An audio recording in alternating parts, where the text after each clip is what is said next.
Today on Spotlight, we'll be looking at a legend in the music industry, a seminal figure in rock and roll, and a close personal friend of mine, Weird Al Yankovic. When we come back, we'll be looking at his life and times, his dreams and disappointments, the man, the myth, the legend. Weird Al Yankovic, right after this. From out of this world comes the Sky High Solar Radio Skull Plate. It's the amazing new private earphone sound system that only you can hear. And it's a great-looking skull plate.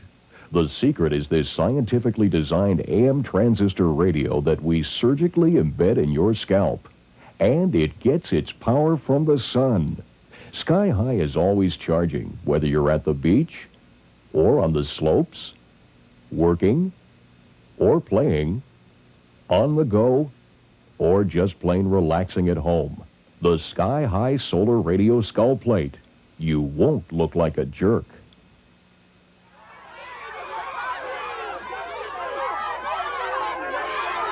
Weird Al, the man, the myth, the legend.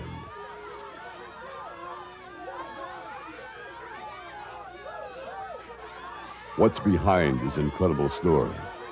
Where did it all begin? Linwood, California. Nothing much ever came from Linwood, a place known primarily for the manufacture of aluminum foil and nasal decongestants. There was little to suggest that out of this provincial setting would come a young man and a musical revolution that would captivate and change the world. Even in these early home movies, we can detect young Al's flair for the theatrical and his uncanny sense of comic timing. Al's 7th birthday party was to play a pivotal role in the formation of his future. His parents never could have guessed the significance of their birthday gift, an accordion. Young Al sensed the joy and wonder that this newfound instrument would bring to his impressionable life. The years passed, like the warm winds following a sumptuous chili dinner. Al attended Linwood High School, where he took great pride in his schoolwork and extracurricular activities. He is fondly remembered by students and teachers alike. Do I remember Al? He would always wear those Hawaiian shirts. And I remember one day, this is very funny. One day, the funniest thing hit me right in the middle of class. I said, Al, you know those colored shirts you always wear? You know, they remind me of the dorsal coloration of the speckled-bellied salamander.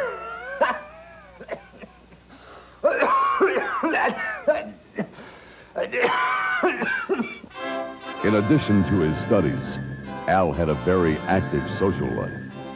Women were naturally drawn to his charm, personality, and charisma.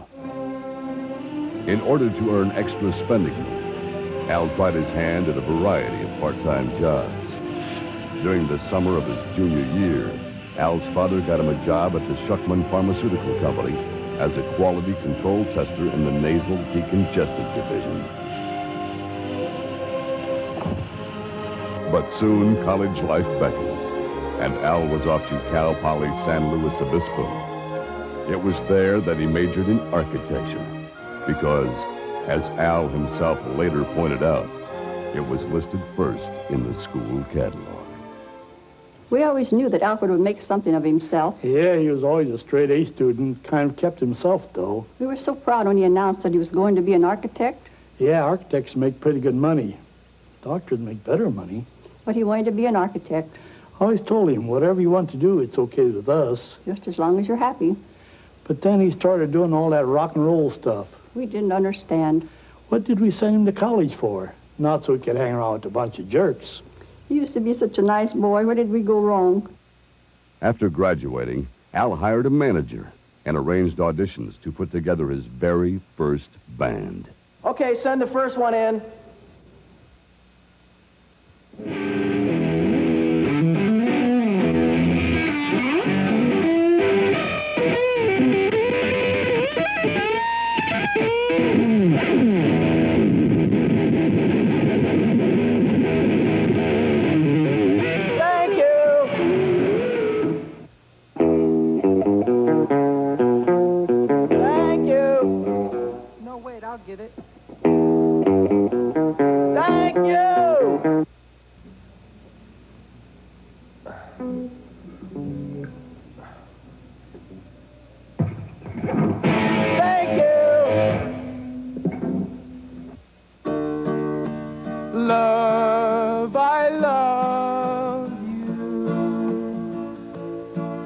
I've been loving you so long today.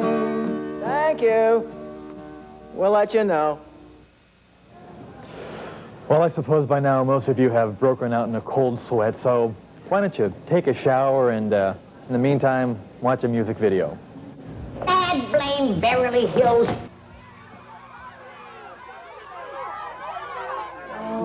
Today. Thank you. We'll let you know.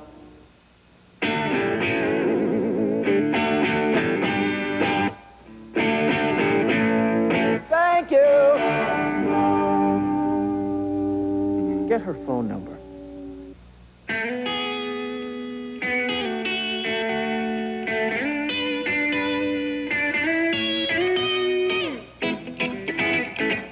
Thank you.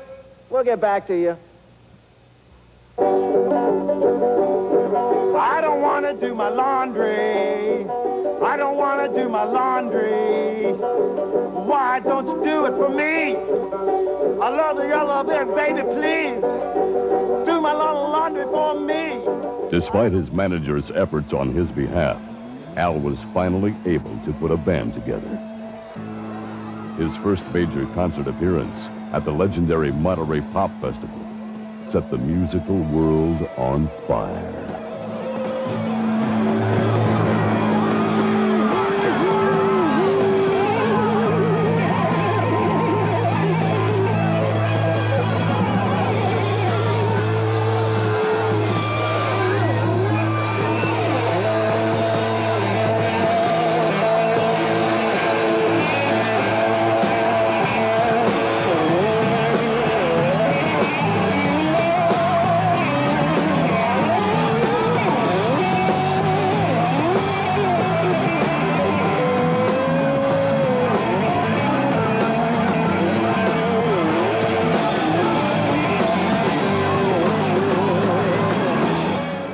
Was an instant sensation.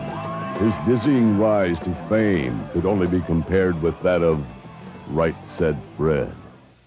Suddenly, Al was highly merchandisable. This little baby's gonna sell like hotcakes. It's a perfect tie-in for your client. It's the hottest product on the rock and roll market today. These are your actual partially eaten hot dogs by Al or members of his immediate entourage, complete with buns and condiments. It comes complete with a genuine nylon wig, plastic, non-toxic eyeglasses, and a self-adhesive, fire-resistant mustache. It is a genuine fun item. Why, my whole family derives hours of pleasure from this unique leisure product. Indeed, the impact of Weird Al on Western civilization and life as we know it was undeniable. And the name of it is The Dawn of a New Beginning. You see, Weird Al's the dawn. He's the beginning of everything. Because you know how things like begin and end? Because, you know, Weird Al is the greatest guy. He's an original. He's like nature and growing. And I like to oil paint and everything. And if I could just give this to him, it would mean everything. Well, I don't know, because sometimes it's all who you know anyway. And it's luck, too. And I'm a very lucky person, and I'm his biggest fan. And if I could just meet him and talk to him, because he's the beginning of everything.